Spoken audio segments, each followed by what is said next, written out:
नमस्कार दोस्तों, स्वागत है आप सभी का आकाश भैया की पाठशाला में। आज हम प्रश्नावली 7.1 को सॉल्व करेंगे, जो कि हमारा चैप्टर नंबर 7 है, त्रिभुज। इसके जितने भी बेसिक कॉन्सेप्ट थे, क्या सर्वांग समता होता है, क्या उनके नियम होते हैं, क्या सीपीसीटी नियम होते हैं, हमने सब कुछ इसका जो इंट्रोडक्शन वीडियो यानी परिचय जो वीडियो था, परिचय पार्ट वाला, यानी उसमें हमने सब कुछ बताया था क्या सर्वांगसम होता है और कैसे दो त्रिभुज सर्वांगसम होते हैं। तो हमने वो सब कुछ इसके बेसिक कॉन्सेप्ट जो थे उसमें उसके पिछले वीडियो में जान लिए थे। ठीक है, तो आज हम प्रश्नावली 7.1 जो है, आज हम इसके जितने सवाल हो सकते हैं आज हम उतने कोशिश करेंगे, यहाँ तक 4 या 5 तक सवाल लगाएंगे, बाकी के नेक्स्ट वीडियो में लगाएंगे। ठीक है, तो आज हम देखते हैं पहला सवाल क्या हमारी प्रश्नावली 7.1 का। पहला सवाल है हमारा चतुर्भुज ABCD में। क्या है हमारा पहला सवाल? पहला सवाल है चतुर्भुज ABCD में AC बराबर AD दिया है और AB कोण A को समद्विभाजित करता है। देखिए आकृति 7.16 हमारे पास एक आकृति दे रहे हैं। दर्शाइए कि त्रिभुज ABC सर्वांगसम हो या त्रिभुज ABD के। और इसमें क्या लिखा है? BC और BD के बारे में आप क्या कह सकते हैं। ठीक है, तो इस सवाल को क्या करना है, हमें दो त्रिभुजों को अपना समरूप सर्वांगसम सिद्ध करना है और हमें BC तथा BD के बारे में भी बताना है कि इसके बारे में हम क्या कह सकते हैं। ठीक है, तो आइए अपन लोग इस सवाल को सॉल्व करते हैं। तो सवाल मैंने लिख लिया है पहला अपना। ठीक है, तो इस सवाल में देखो हमें सब में पहले क्या किया जाता है, सब में पहले अपन लिख लेते हैं कि हमें क्या क्या दिया है। ठीक है, तो चित्र हमारे ने बना लिया है। ठीक, तो अब इसमें देखो सब में पहले लिखेंगे दिया है। क्या लिखेंगे? दिया है। जब भी इस प्रकार के सवाल आएंगे हमें ये लाइन हमेशा लिखनी है। ठीक है, दिया है, क्या दिया है? हमें दिया है कि AC बराबर AD है। क्या है? AC बराबर है किसके? AD के। AC यानी A वाली भुजा, AC भुजा बराबर है किसके? AD के। ठीक है, और इसमें दे रहा है कि AB जो है वो कोण A को समद्विभाजित करती है। कोण A को समद्विभाजित यानी जो हमारी AB भुजा है, AB भुजा कोण A को क्या करती है? समद्विभाजित, यानी दो बराबर कोणों में बांटती है। ठीक है, तो यहाँ पर लिख देंगे, क्या कर लिख देंगे कि हमारा AB जो भुजा है, भुजा AB, क्या लिखेंगे यहाँ पे? यहाँ लिखेंगे भुजा AB। क्या लिखेंगे? भुजा AB कोण A को, किसको? कोण A को समद्विभाजित करती है। क्या करती है? कोण A को समद्विभाजित करती है। अब देखो समद्विभाजित करती है का मतलब क्या होगा, यानी ये कोण और ये कोण आपस में बराबर होगा। इसका नाम क्या लिखेंगे? इसका लिख देंगे कोण CAB। क्या लिखेंगे? यहाँ पर लिख देंगे कोण CAB बराबर है किसके हो जाएगा? कोण BAD। यहाँ पर लिख देंगे कोण BAD। कौन से कोण है ये? समद्विभाजित कोण। कौन से कोण है? समद्विभाजित। किस प्रकार के कोण है ये? हमारे समद्विभाजित कोण है। क्या है? समद्विभाजित कोण। ठीक है, ये दो वैल्यू हमें दिया है। ठीक है, अब इसमें क्या करना है, देखो हमें अब हम लिखेंगे सिद्ध करना है। ये तो हमें दिया था, हमने लिख लिया दिया है। अब लिखेंगे सिद्ध करना है। क्या लिखेंगे? सिद्ध करना है। अब देखो सिद्ध क्या करना है? सिद्ध करना है कि त्रिभुज ABC, कहाँ है त्रिभुज? ABC, ये वाला त्रिभुज, और त्रिभुज ABD यानी ये वाला त्रिभुज और ये वाला त्रिभुज, दोनों त्रिभुज आपस में सर्वांगसम सिद्ध हो जाए। तो सर्वांगसम सिद्ध करने के लिए क्या करना पड़ता है? हमें कोई भी तीन वैल्यू देखनी पड़ती है। ठीक है, सेम मिल जाए तो समय पर लिख लेंगे। यहाँ क्या सिद्ध करना है? त्रिभुज ABC, ये जो हमारा चिन्ह होता है ऊपर नीचे और दो रंगी चीजें, ये सर्वांग समता का होता है। कैसा होता है? सर्वांग समता। तो त्रिभुज ABC सर्वांग सम सिद्ध करना है किसके? त्रिभुज ABD के। ठीक है, अब दिया है सिद्ध करना है, इतना तो हमने लिख लिया। अब हम क्या लिखेंगे? उपपत्ति। क्या लिखेंगे? उपपत्ति। उपपत्ति का मतलब क्या होता है? सवाल को स्टार्ट करना है। ठीक है, अब उपपत्ति में सिद्ध क्या करना है? सिद्ध करना है त्रिभुज ABC सर्वांग सम हो जाए त्रिभुज ABD के। तो यहाँ पर लिखेंगे हम त्रिभुज ABC बा त्रिभुज ABD में। ठीक है, यानी जो त्रिभुज में सिद्ध करने हैं उनमें तीन कंडीशन देखेंगे कौन कौन सी मिल रही है। तो सब में पहले अपन देखेंगे कि AC बराबर AD दिया है। तो क्या लिख देंगे? यहाँ पर लिख देंगे कि AC भुजा AC, सॉरी कोण नहीं, भुजा। इसमें क्या है? हमारी भुजा, भुजा जो है हमारी AC, भुजा AC, भुजा AC बराबर क्या दे रहे हैं हमें? AD। क्या दे रहे हैं? AC बराबर AD। तो इसमें हम लिख देंगे दिया है। क्या लिख देंगे? दिया है। ये हमें भुजा दे रहे हैं। ठीक है, और इसमें देखो इस वाले त्रिभुज में हमें एक ये भुजा मिल गई, इस वाले त्रिभुज में ये भुजा मिली। अब इस त्रिभुज में ये कोण मिल रहा है, इस त्रिभुज में ये कोण मिल रहा है। तो यहाँ पर लिख देंगे कोण CAB बराबर है किसके? कोण BAC के। क्या है? ये भी हमें क्या है? ऊपर दिया है। क्या है? दिया है। हमने ये भी लिख लिया, दिया है। ठीक है, अब देखो हमें दो वैल्यू तो मिल गई। हमेशा त्रिभुज में आपको इस प्रकार के जब भी सवाल आएंगे आपको दो वैल्यू दी होंगी और आपको तीसरी वैल्यू हमें हमेशा ढूंढनी होगी, ठीक है। तो देखो हमने एक भुजा मिल गई, एक कोण मिल गई। अब आप दो मतलब गौर से अगर इसमें देखेंगे तो गौर से हम क्या पाएंगे कि इस वाले त्रिभुज में भुजा ए बी आ रही है और इस वाले त्रिभुज में भी ए बी, यानी दोनों त्रिभुजों में जो हमारी ए बी भुजा है, क्या है, ए बी भुजा, यानी इस वाले त्रिभुज के लिए ए बी है और इस वाले त्रिभुज के लिए, यानी जो हमारी ए बी भुजा है वो क्या है, दोनों में आ रही है। तो हम लिख देंगे उभयनिष्ठ भुजा। क्या लिखेंगे, यहाँ पे लिखेंगे ए बी बराबर ए बी। क्या लिखेंगे, ए बी बराबर ए बी। किस प्रकार की भुजा है, उभयनिष्ठ भुजा। क्या लिख देंगे, उभयनिष्ठ भुजा, ठीक है। अब देखो हमें उभयनिष्ठ भुजा मिल गई। तो सब में पहले क्या मिला, सब में पहले हमें एक भुजा दे रहे थे, फिर कोण दे रहे थे और तीसरी क्या मिली, भुजा। तो इसमें कौन सा नियम लगेगा, इसमें देखो पहले हमें भुजा मिली तो यानी क्या आएगा, भुजा कोण भुजा, यानी एस ए एस। तो यहाँ पर लिख देंगे एस ए एस सर्वांग समता नियम से। क्या लिखेंगे, एस ए एस सर्वांग समता नियम से, ऐसे एस सर्वांग समता नियम से।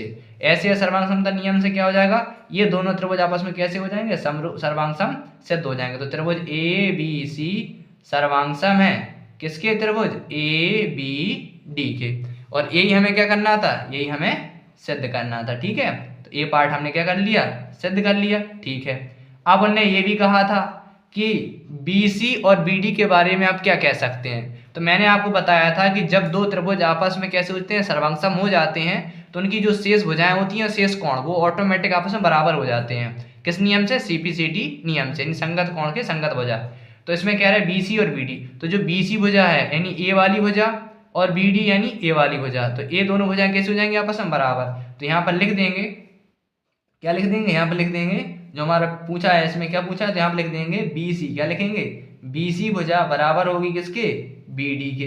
कारण क्या लिख देंगे, कारण लिख देंगे सी पी सी टी नियम से। क्या लिख देंगे, सी पी सी टी नियम से, ठीक है। तो हमने बी सी और बी डी के बारे में बता दिया कि इसके बारे में हम क्या कह सकते हैं, ठीक है।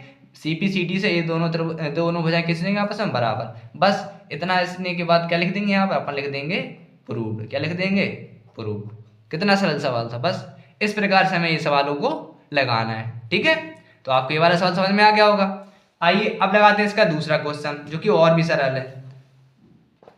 देखिए अब दूसरे क्वेश्चन में क्या कह रहे हैं, दूसरे क्वेश्चन में भी देखो हमारे पास एक चतुर्भुज दिया है। इसमें क्या कह रहे हैं, चतुर्भुज ए बी सी डी एक चतुर्भुज है, ठीक है, जिसमें ए डी भुजा बराबर है बी सी के और कोण डी ए बी बराबर है कोण सी बी ए। देखिए आकृति, ये हमारे पास आकृति दे रहे हैं। सिद्ध कीजिए कि त्रिभुज ए बी डी सर्वांगसम हो जाए त्रिभुज बी ए सी के, और बी डी बराबर ए सी सिद्ध करना है, कोण ए बी डी बराबर करना है कोण बी ए सी के, ठीक है। तो आइए इस सवाल को भी अपन लोग सॉल्व करते हैं। तो आइए अब अपन लोग दूसरा क्वेश्चन सॉल्व करते हैं, ठीक है। तो देखो दूसरे क्वेश्चन में क्या है, हमें दो वैल्यू दी हैं। तो पहले सब में पहले लिख लेंगे कि दिया है, ठीक है। तो सब में पहले अपन लिख लेते हैं दिया है।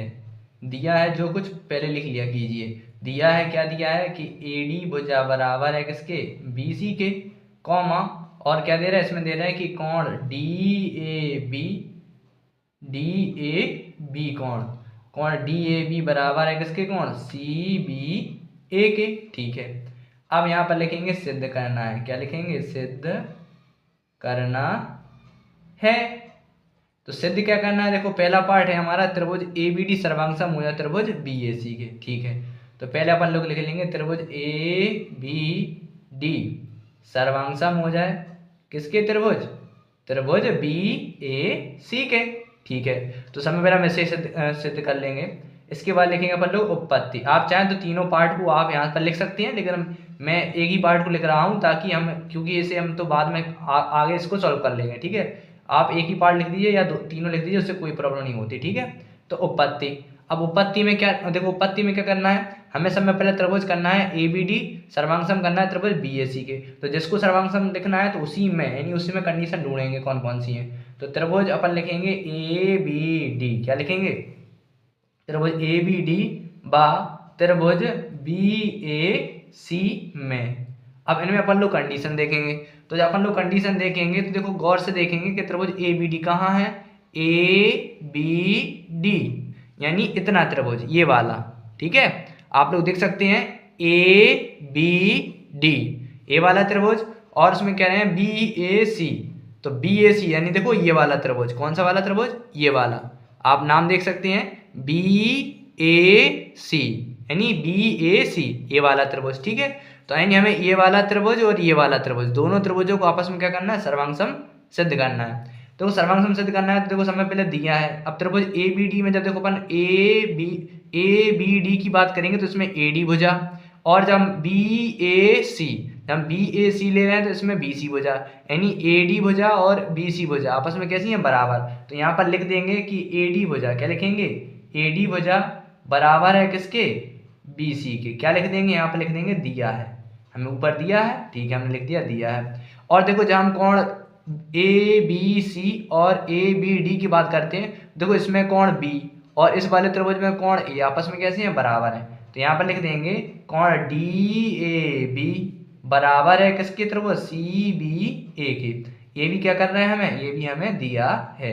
तो दो कंडीशन तो हमें दी हैं, तीसरी हमें ढूंढनी है। तो देखो हम जब तीसरी की गौर से देखेंगे कि हम ABD कह रहे हैं और ABC कह रहे हैं, तो दोनों में आप पाएंगे कि दोनों में जो हमारी कौन सी भुजा, जो हमारा जो दो है इसमें हमारी BC भुजा क्या है, आपस में उभयनिष्ठ है। कैसी है, इसमें आपको डार्क कर देता हूँ, आपको जल्दी समझ में आ जाएगा। इसमें जो हमारी कौन सी है, BC भुजा, यानी ये भुजा क्या है, दोनों में उभयनिष्ठ है। क्या है, दोनों में उभयनिष्ठ है। यानी त्रिभुज ABD की बात करेंगे तो AB भुजा आ रही है इसमें, और जब हम ABC की बात करते हैं तो इसमें भी भुजा AB आ रही है। ठीक है, तो दोनों में हमारी AB भुजा कैसी है, उभयनिष्ठ। यहाँ पर लिख देंगे AB बराबर AB, क्या लिखेंगे, AB बराबर AB उभयनिष्ठ भुजा। कैसी भुजा है हमारी ये, उभयनिष्ठ भुजा। ठीक है, तो ये में लगे हमें उभयनिष्ठ भुजा। अब कौन सा नियम लगेगा, तो सब में पहले देखो हमें एक भुजा मिली, क्या मिली, भुजा। सब में पहले हमें एक भुजा मिली, भुजा के बाद कोण मिला, कोण के बाद हमें फिर भुजा मिली। तो यहाँ हमारा कौन सा नियम लगेगा, भुजा का मतलब S साइड, एंगल साइड। तो SAS सर्वांग समता नियम से, क्या लिखेंगे, SAS सर्वांग समता नियम से। क्या लिख देंगे, SAS सर्वांग समता नियम से। ठीक है, सर्वांग समता नियम से क्या हो जाएगा, त्रिभुज ABD कैसा हो गया, सर्वांग सम हो गया है किसके, त्रिभुज BAC के। ये क्या करना था हमें, आपस में सिद्ध करना था। तो पहला पार्ट हमारा सिद्ध हो गया। आइए अब बात करते हैं दूसरे पार्ट की। देखो दूसरे पार्ट में कह रहे हैं कि BD बराबर AC। तो अब देखना BD यानी ये वाली भुजा, BD भुजा और AC भुजा आपस में कैसे हो जाएंगे, बराबर हो जाएंगे। कैसे हो जाएंगे, CP/CT के। क्यों, क्योंकि त्रिभुज ABD सर्वांग सम है त्रिभुज ABC के। ठीक है, तो यहाँ पर लिख देंगे अपन लोग के जो हमारी AC भुजा, यहाँ पे लिखेंगे BD भुजा बराबर है किसके, BD भुजा बराबर है AC के। कौन से नियम से, CP/CT नियम से। क्योंकि जब दो त्रिभुज आपस में सर्वांग सिद्ध हो जाते हैं तो उनके जितने भी शेष कोण और शेष भुजाएं होती हैं CP/CT नियम से आपस में कैसी हो जाती हैं, बराबर। अब बात करते हैं दूसरे पार्ट की। दूसरे पार्ट में कह रहा है कि कोण ABD, तो ABD यानी ये वाला आधा कोण, ठीक है, और BAC और इसका ये आधा कोण आपस में कैसे हो जाएंगे, बराबर। कौन से नियम से, वो भी CP/CT नियम से। यहाँ पे लिख देंगे ABD बराबर है किसके, कोण BAC के। ये भी किससे आएगा, CP/CT नियम से। ठीक है, तो ये वाला आपको कंफर्म हो गया होगा, आपको अच्छे समझ में आ गया होगा। बस इतना ही लिखने के बाद क्या लिख देंगे अपन लोग, नीचे लिख देंगे प्रूव्ड। आप इस प्रकार का करेंगे तो आपको एग्जाम में पूरे से पूरे यानी फुल में से फुल मार्क्स आपको 100% दिए जाएंगे। ठीक है, तो आपको इतना समझ में आ गया होगा। मैं आपको दोबारा एक्सप्लेन कर देता हूँ। हमारे पास देखो क्या है, त्रिभुज हमें दिया है कि AD भुजा बराबर है किसके, BC के, और कोण DAB बराबर है कोण CBA के। हमें सिद्ध करना था त्रिभुज ABD सर्वांग सम हो जाए त्रिभुज BAC के। तो हमने देखो इनमें क्या किया, दोनों त्रिभुजों में लिखा, इस यानी ABD में व त्रिभुज BAC में। सॉरी मेरी थोड़ी तबीयत खराब है इसलिए मैं खांसी आ रही है। हाँ, तो इसमें देखो आगे क्या कहा है, तो मैंने लिखा त्रिभुज ABD व त्रिभुज BAC में। तो मैंने देखो हमें दो वैल्यूज दी थी, कौन कौन से त्रिभुज में है, ABD में और ABC में। इन दोनों त्रिभुजों को आपस में सर्वांग सम करना है। ठीक है, तो हमने दोनों में पाया कि इसमें AD भुजा और BC भुजा आपस में बराबर है, और इसमें कोण A और इसमें कोण B आपस में कैसे हैं, बराबर है। और देखो दोनों में भुजा कैसी मिल रही, AB उभयनिष्ठ मिल रही। तो हमें तीन वैल्यू मिल गई हैं, हमेशा हमें तीन वैल्यू ढूंढनी होंगी। तो 3 वैल्यू मिल गई हैं। कौन कौन सी मिली? पहले मिली भुजा, फिर मिला कोण, फिर मिली भुजा। यानी एस ए एस सर्वांग समता नियम से त्रिभुज क्या हो गया? ए बी डी सर्वांग सम हो गया त्रिभुज बी ए सी के। और बी डी बराबर ए सी कौन से नियम से? सीपीसीटी नियम से। और कौन ए बी डी बराबर हो गया बी ए सी की। ए बी किससे हो गया? बाय सीपीसीटी नियम से। ठीक है, तो दोनों हमारे सिद्ध हो गए हैं। ठीक, आइए अब बात करेंगे अपन लोग क्वेश्चन नंबर 3 की। ठीक है, देखो अब बात करें क्वेश्चन नंबर 3 की। अब क्वेश्चन नंबर 3 में क्या कह रहे हैं? देखो क्वेश्चन नंबर 3 में कह रहे हैं कि एक रेखाखंड AB पर AD और BC दो बराबर लंब रेखाएं हैं। कैसी हैं? दो लंब रेखाएं। देखिए आकृति, ये चित्र दिया गया है। दर्शाइए कि CD रेखाखंड AB को समद्विभाजित करता है। ठीक है, तो आइए अपन लोग इसको लगाते हैं। तो आइए अपन लोग तीसरे क्वेश्चन को सॉल्व करते हैं। देखो तीसरे क्वेश्चन में हमें क्या दे रहा है वो लिख लेते हैं समय पहले। ठीक है, लिखेंगे अपन लोग दिया है। क्या लिखेंगे? दिया है। क्या दिया है?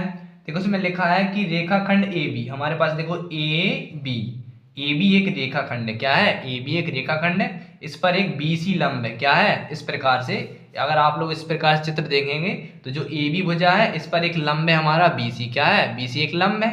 ठीक है, और इसी प्रकार से इस साइड से क्या है हमारा? इस साइड से जो हमारी ए बी भुजा है इस पर एक लंब हमारा ए डी है। क्या है? लंब ए डी। ठीक है, तो आपको समझ में आ गया होगा। यानी हमारी जो ए बी भुजा है इस साइड से एक लंब खींचा गया है और इस साइड से एक लंब खींचा गया है, और दोनों लंब कैसे हैं? दो बराबर लंब रेखाखंड है। यानी ये दोनों जो लंब है हमारे आपस में बराबर हैं। तो अब बराबर हैं तो यानी यहाँ पर लिख देंगे। तो यहाँ पर क्या लिखेंगे? यहाँ पर लिख देंगे अपन बी सी बराबर लिख देंगे ए डी। तो यहाँ पर क्या लिखेंगे? यहाँ पर लिखेंगे लंब। क्या लिखेंगे? लंब। कौन से लंब है? दो बराबर लंब है। कौन कौन से? बी सी और ए डी। तो यहाँ पर लिखेंगे लंब ए डी बराबर है किसके? लंब BD के। लंब AD बराबर है लंब BC के। ठीक है, ये हमें दिया है। और इसमें क्या करें? ठीक है, इतना तो दिया है। और देखो एक चीज ध्यान रखना कि जब भी एक रेखाखंड पर कोई लंब डाला जाए तो वहां पर 90 अंश के कोण बनते हैं। तो देखो बेटा हमारा यहाँ पे 90 डिग्री का कोण बनेगा और यहाँ पर भी 90 डिग्री का कोण बनेगा। ठीक है, तो 90 डिग्री का कोण बनेगा तो यहाँ पर लिख देंगे। क्या लिख देंगे? यहाँ लिख लेंगे कोण A बराबर लिख लेंगे कोण B के। कोण A बराबर कोण B कितना है? 90 डिग्री। 90 डिग्री लिख लीजिए या समकोण लिख लीजिए। ठीक है, तो ये हमें दिया है। अब क्या लिखेंगे? अब लिखेंगे सिद्ध करना है। क्या लिखेंगे? सिद्ध करना है। हमें सिद्ध क्या करना है? देखो हमें सिद्ध करना है, दर्शाइए कि CD जो हमारी CD भुजा है, क्या है? CD भुजा AB को क्या करती हो? AB को समद्विभाजित करती है, यानी ये दो पार्टों में बांटती हो। यानी OA बराबर आ जाए किसके? OB के। यानी ए जो CD भुजा है वो AB भुजा को समद्विभाजित करती हो। यानी आप चाहे तो हिंदी में लिख दीजिए कि CD क्या लिख देंगे? अपन लिख देंगे CD रेखाखंड। क्या लिख देंगे? CD रेखाखंड। CD रेखाखंड AB को क्या लिख देंगे? CD रेखाखंड AB को समद्विभाजित करता हो। क्या लिख देंगे? समद्विभाजित करता हो। ठीक है, करता हो अर्थात उनके कहने का मतलब क्या है? उनके कहने का मतलब है कि OB बराबर आ जाए OA के। किसके? OA बराबर हो जाए किसके? OB के। यानी हमें OA बराबर OB सिद्ध करना है। तो देखो OA बराबर OB सिद्ध कब होगा? जब ये वाला त्रिभुज और ये वाला त्रिभुज, दोनों त्रिभुज आपस में कैसे हो जाएंगे? सर्वांग सम। ठीक है, तो आइए अपन लोग दोनों त्रिभुज को सर्वांग सम सिद्ध करते हैं। तो यहाँ लिखेंगे उपपत्ति। क्या लिखेंगे? उपपत्ति। अब उपपत्ति में क्या करेंगे? त्रिभुज OBC लेंगे और OAD लेंगे। तो त्रिभुज OBC बा त्रिभुज OBC बा त्रिभुज OAD में। किसमें? त्रिभुज OAD में। ठीक है, तो यहाँ पर लोग पाएंगे कि देखो लंब दे ही रहे बराबर, तो यहाँ पर लिख देंगे कि AD बराबर BC। ये क्या है? हमें दिया है जो लंब है यानी भुजाएं दो त्रिभुज की। तो क्या है? हमें ये दिया है। ठीक है, हमने लिख लिया है। अब देखो ये 90 डिग्री का कोण दे रहे हैं तो यहाँ पे लिख देंगे कोण A बराबर कोण B बराबर 90 डिग्री। ये भी क्या है? हमें दिया है। क्या है? दिया है। ठीक है, अब एक चीज ध्यान रखना, मैंने जब आपको बेसिक कॉन्सेप्ट पढ़ाए थे चैप्टर नंबर 6 के, तो मैंने आपको बताया था कि जब दो रेखाएं आपस में प्रतिच्छेद करती हैं तो वहां पर शीर्षाभिमुख कोण बनते हैं। तो आप गौर से देखेंगे जब हमारी AB भुजा CD भुजा को काट रही है तो यानी यहाँ पे और यहाँ पे कौन से कोण बन रहे हैं? शीर्षाभिमुख कोण बन रहे हैं। यानी ये वाला कोण और ये वाला कोण आपस में कैसे हो जाएंगे? बराबर हो जाएंगे। किसके कारण? शीर्षाभिमुख के कारण। ठीक है, क्योंकि AD भुजा और AB भुजा और AC भुजा आपस में प्रतिच्छेद कर रही है। ठीक है, तो यानी हम यहाँ पर लिख सकते हैं कोण ए ओ डी बराबर कोण बी ओ सी। तो यानी हम यहाँ पर लिख सकते हैं कोण, क्या लिखेंगे यहाँ पर लिखेंगे कोण बी ओ सी, क्या लिखेंगे कोण बी ओ सी, बी ओ सी बराबर है किसके कोण ए ओ डी के, ए ओ डी के। कौन से कोण है ये शीर्षा विमुख कोण, कौन से कोण है शीर्षा विमुख, कौन से शीर्षा विमुख कोण, ठीक है शीर्षा विमुख कोण, ठीक है। अब शीर्षा विमुख कोण लिख दिया है। अब जब देखो हमारे पास क्या मिला, सब में पहले हमें एक भुजा मिली, क्या मिली एक भुजा मिली, फिर कोण मिला, कोण मिला और फिर क्या मिली हमें कोण मिला। इन्हीं हमें पहले दो कोण मिल रहा है, क्या मिल रहा है दो कोण मिल रहा है एक भुजा।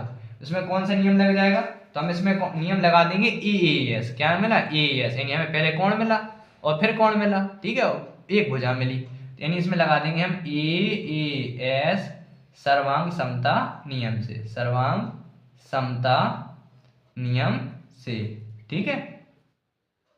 तो सर्वांग समता नियम से क्या हो जाएंगे, त्रिभुज जो हमारा था कौन सा ए ओ डी और बी ओ सी आपस में कैसे हो जाएंगे सर्वांग सम। तो त्रिभुज ओ बी सी कैसा है सर्वांग सम है किसके त्रिभुज ओ ए डी के, ठीक है। तो ये दो त्रिभुज हमने आपस में कैसे कर दिए सर्वांग सम कर दिए, ठीक है। अब देखो जब दो त्रिभुज आपस में सर्वांग सम हो जाते हैं, क्या हो जाते हैं, जब दो त्रिभुज आपस में सर्वांग सम हो जाती हैं उनकी शेष भुजाएं शेष कोण कैसे हो जाते हैं आपस में बराबर। तो यानी हम यहाँ पर लिख सकते हैं, क्या लिख सकते हैं अतः, क्या लिख सकते हैं अतः कोण सॉरी भुजा ए ओ बराबर ओ बी। तो यहाँ भी हम यहाँ पर लिख सकते हैं ओ ए बराबर ओ बी, ओ ए बराबर ओ बी लिखा किस नियम से सीपी सीटी से, ठीक है। हमने ये लिखा सीपीसीटी नियम से, किससे लिखा सीपीसीटी नियम से, क्यों क्योंकि दो त्रिभुज आपस में सर्वांग सम हो गए, जब सर्वांग सम हो गए तो इनकी संगत भुजाएं और संगत कोण कैसे आपस में बराबर हो जाती है, यानी ये भुजा जो ओ ए है ओ बी आपस में कैसी हो जाएगी बराबर। तो आप चाहें तो यहाँ पर लिख सकते हैं अतः, यहाँ पर लिख देंगे अतः, यहाँ आप चाहें तो लिख देंगे अतः सी डी भुजा, क्या लिखेंगे अतः सी डी रेखाखंड, क्या लिखेंगे अतः सी डी रेखाखंड। आप इतना लिख दीजिए या पूरा लिख दीजिए, सी डी रेखाखंड ए बी को क्या लिखेंगे ए बी को समदुभाजित करता है, क्या लिख देंगे समदुभाजित, समदुभाजित करता है, ठीक है समदुभाजित करता है। बस इतना ही क्या लिख देंगे, इतने के बाद तो यहाँ पर लिख देंगे अपन लोग प्रूव्ड PROVED, ठीक है। तो ये वाला भी सवाल बहुत सरल था, ठीक है। तो मैं ऐसा करता हूँ आपको ये सवाल भी समझ में आ गया होगा, ठीक है। और कहीं पर भी आपको थोड़ी सी मिस्टेक हो रही हो या समझ में नहीं आ रहा हो तो आप वीडियो को दोबारा रिवाइंड कीजिए, आपको बहुत जल्दी समझ में आ जाएगा। ये जो सवाल है ये बहुत ही सरल सवाल है, क्योंकि इसमें हमें सब कुछ दिया रहता है, बस हमें एक वैल्यू ढूंढनी पड़ती है, ठीक है। तो आइए अब लगाते हैं अपन लोग चौथा क्वेश्चन। तो चौथे क्वेश्चन में क्या देखते हैं अपन लोग, चौथे क्वेश्चन में अपन देख पा रहे हैं किसमें हमें दो समांतर रेखाएं दे रहे हैं, एक एल और एम, एल और एम दो समांतर रेखाएं हैं जिन्हें समांतर रेखाओं P और Q एक अन्य युग्म प्रतिच्छेद करता है। यानी ये जो P और Q है दो अन्य रेखाएं हैं, ये दो रेखाएं आपस समांतर हैं और दो रेखाएं आपस में इनको प्रतिच्छेद करती हैं। तो इसमें यह दर्शाना है कि दर्शाइए कि त्रिभुज ए बी सी सर्वांग सम हो जाए त्रिभुज CDA के, ठीक है। आइए इसको भी अपन लोग सॉल्व करते हैं, बहुत ही सरल सवाल है। तो आइए अपन लोग चौथा क्वेश्चन सॉल्व करते हैं। देखो चौथे क्वेश्चन में क्या क्या दे रहे हैं वो लिख लेते हैं समय पहले, ठीक है। सवाल तो हमने पढ़ लिया है, ठीक है। जब भी सवाल को सॉल्व किया कीजिए हमेशा सवाल को कम से कम 2 बार आप जरूर रीड किया कीजिए, ठीक है। तो क्या दे रहे हैं, इसमें दे रहे हैं कि एल और एम दो समांतर रेखा है, यानी एल समांतर किसके हैं एम, ठीक है। और क्या लिखा है, और इसमें लिखा है कि जिन्हें समांतर रेखाओं पी और क्यू, यानी ये दोनों भी समांतर रेखाएं हैं, यानी पी क्यू ये दो रंगी से खिंची रहती है, ये समांतर बोला जाता है, पी क्यू समांतर हैं, यानी एल एम समांतर पी और पी क्यू समांतर हैं, ठीक है समांतर हैं जो एक दूसरे को प्रतिच्छेद करती हैं, क्या करती हैं जो एक दूसरे को प्रतिच्छेद करती हैं, क्या करती हैं एक दूसरे को प्रतिच्छेद करती हैं। अच्छा जब आप अगला चैप्टर पढ़ेंगे, जब चैप्टर नंबर 8, तो उसमें आपका चैप्टर है चतुर्भुज, ठीक है। तो इसमें भी चतुर्भुज की थोड़ी कंडीशन लग रही है, क्या कंडीशन लग रही है कि जब दो समांतर रेखाएं आपस में एक दूसरे को प्रतिच्छेद करती हैं तो हमारे पास एक समांतर चतुर्भुज मिल जाता है। यानी कहने का मतलब क्या है मेरा, मैं आपसे ये कहना चाह रहा हूं कि जैसा मान लो हमारे पास दो समांतर रेखाएं दे रही है, यानी ये एल और एम, जी एल है और जी एम है, ये दो समांतर रेखाएं, और दो समांतर रेखाएं ए है, एक है पी और एक है क्यू। तो जो ये जो हमारा चतुर्भुज बनना है, ये जो हमारा चतुर्भुज बनना है, ये क्या होता है, इसे बोलते हैं समांतर चतुर्भुज। क्या बोलती हैं? समांतर चतुर्भुज। इसे क्या बोलती हैं? इसे बोलती हैं समांतर चतुर्भुज। ठीक है, यानी जो जब दो समांतर रेखाएं आपस में एक दूसरे को प्रतिच्छेद करती हैं तो वहां पर कौन सा चतुर्भुज बनता है? समांतर चतुर्भुज। और समांतर चतुर्भुज की विशेषता क्या होती है कि इसकी आमने सामने की भुजाएं आपस में बराबर होती हैं। क्या होती हैं? इसकी आमने सामने की भुजाएं आपस में बराबर होती हैं। तो यानी हमने यहाँ पर लिखा कर दिया है LM समांतर M है और PQ समांतर P समांतर Q है। तो यानी हम यहाँ पर लिखेंगे तो क्या लिखेंगे? तो ABCD एक समांतर चतुर्भुज है। क्या लिखेंगे? ABCD एक समांतर चतुर्भुज है। आप समझ पा रहे होंगे मैं क्या कहना चाह रहा हूं? क्या है? एक समांतर चतुर्भुज है। ठीक है, ABCD एक समांतर चतुर्भुज, समचतुर्भुज लिख दिया। यहाँ पर लिखना है हमें समांतर चतुर्भुज। क्या लिखना है? समांतर। क्या लिखना है? समांतर चतुर्भुज है। ठीक है, यानी जब दो समांतर रेखाएं यानी दोनों समांतर रेखाएं, यानी ये समांतर रेखाएं और ये दो समांतर रेखाएं, जब दो समांतर रेखाएं आपस में एक दूसरे को प्रतिच्छेद करती हैं तो कौन सा चतुर्भुज बनता है? तो हमारा समांतर चतुर्भुज बनता है। ठीक है, और समांतर चतुर्भुज की मैं आपको विशेषता बता चुका हूं कि आमने सामने की भुजाएं कैसी होती है? आपस में बराबर। यानी इसमें क्या हो जाएगा? इसमें AB बराबर हो जाएगा भुजा CD के और AD भुजा बराबर हो जाएगी किसके? BC के। ठीक है, ये क्या है? आपस में दिया है। तो किसके कारण? समांतर चतुर्भुज की सम्मुख भुजा। तो यानी यहाँ पर लिख देंगे, यहाँ पर आप इतना लिख दीजिए और आप दिया है में लिख दीजिए, यहाँ पे भी लिख सकते हैं, कोई बात नहीं। तो आपस में क्या है? समांतर चतुर्भुज हो गया। ठीक है, अब यहाँ पर अपन लिखेंगे सिद्ध करना है। क्या लिखेंगे? सिद्ध करना है। क्या लिखेंगे? अब यहाँ पर लिखेंगे सिद्ध करना है। सिद्ध क्या करना है? सिद्ध करना है त्रिभुज ABC सर्वांगसम है किसके? त्रिभुज CDA के। ठीक है, अब यहाँ पर लिखेंगे अपन लोग उपपत्ति। क्या लिखेंगे? उपपत्ति। उपपत्ति में क्या करना है? इस दोनों त्रिभुज को क्या करना है? आपका सर्वांगसम। तो यहाँ पर लिखेंगे त्रिभुज ABC बा त्रिभुज CDA में। ठीक है, ABC और CDA में, यानी ये वाला त्रिभुज और ये वाला त्रिभुज दोनों आपस सर्वांगसम करना है। तो मैंने आपको बताया कि AB भुजा बराबर हो जाएगी CD के। तो यहाँ पर लिखेंगे AB भुजा बराबर है किसके? CD के। कारण क्या लिखेंगे? कारण लिखेंगे समांतर चतुर्भुज की सम्मुख भुजा। क्या लिखेंगे? समांतर चतुर्भुज। क्या लिखेंगे? समांतर चतुर्भुज की सम्मुख भुजा। क्या लिखेंगे? सम्मुख भुजा। ठीक है, समांतर चतुर्भुज की सम्मुख भुजा। और AD बराबर होगा BC के। क्या होगा? AD बराबर होगा BC के। किसका होगा? BC के। इसमें भी सेम कारण आएगा। इसमें भी क्या कारण आएगा? समांतर चतुर्भुज की सम्मुख भुजा। इसमें भी क्या कारण आएगा? समांतर चतुर्भुज की सम्मुख भुजा। इसमें भी लिख देंगे समांतर चतुर्भुज की सम्मुख भुजा। ठीक है, इतना हम लिख दिया। ठीक है, अब देखो दो तो हमें भुजाएं मिल गई, अब तीसरी वैल्यू चाहिए। तो आप क्या देख सकते हैं? देखो इसमें जो तीसरी वैल्यू होगी, हम इसमें देखो क्या कह सकते हैं? हम इसमें कहेंगे कि देखो हमारा क्या है, जो देखो आप चाहे तो आप ये भी लिख सकते हैं कि देखो दोनों में क्या है? हमें AC भुजा। क्या है? दोनों में देखो AC भुजा उभयनिष्ठ मिल रही है। त्रिभुज हमारा ABC है और त्रिभुज CDA है। दोनों में क्या मिल रही है? हमें AC भुजा उभयनिष्ठ मिल रही है। क्या मिल रही है? AC भुजा उभयनिष्ठ। या आप चाहे तो कोण D और कोण B और D भी आपस में बराबर कर सकते हैं। किसके कारण? क्योंकि दो समांतर रेखा है, तो यानी एकांतर कोण बनेंगे। लेकिन हमें क्या करना है? हम जब सीधी सीधी साफ साफ दिख रही है तो क्या लिख देंगे? हमारी जो क्या है? AC भुजा। क्या है? AC भुजा उभयनिष्ठ। तो यहाँ पर लिख देंगे AC भुजा बराबर लिखेंगे AC के। कारण क्या लिखेंगे? उभयनिष्ठ भुजा, क्योंकि दोनों त्रिभुजों में क्या मिल रही है? हमें उभयनिष्ठ मिल रही, यानी हमने लिख दिया यहाँ पे उभयनिष्ठ भुजा। ठीक है, तो अब उभयनिष्ठ भुजा अब कौन सा नियम लगेगा? देखो यहाँ पे भी भुजा मिली, यहाँ पे भी भुजा, यहाँ पे भुजा, तीनों भुजाएं मिली, यानी S सर्वांग समता नियम से। क्या लिख देंगे? S सर्वांग समता। क्या लिखेंगे? सर्वांग समता नियम से। सर्वांग समता नियम से। अब सर्वांग समता नियम से क्या हो जाएगा? हमें क्या करना था? त्रिभुज ABC सर्वांग सम करना था। किसके? त्रिभुज CDA के। तो यही त्रिभुज हमें क्या करना था? सर्वांग सम करना था। और ये हमारा क्या हो गया? सर्वांग सम। यहाँ पर क्या लिख देंगे? प्रूव्ड। ठीक है, तो आपको ये वाला सवाल समझ में आ गया होगा, बहुत ही सरल था। ठीक है, तो अब बाकी के इसके जो सवाल हैं, इसके क्वेश्चन नंबर 4, 5, 6, 7 और 8, इसे हम पढ़ेंगे नेक्स्ट वीडियो में। ठीक है, तो यदि आप हमारे चैनल पर नए आए हैं तो चैनल को सब्सक्राइब कीजिए और जितना हो सके वीडियो को ज़्यादा से ज़्यादा अपने दोस्तों के साथ शेयर कीजिए। और पढ़ने में अगर आपको मज़ा आ रहा है तो आप हमें कमेंट करके ज़रूर बताइए और अपना फीडबैक हमें ज़रूर दीजिए।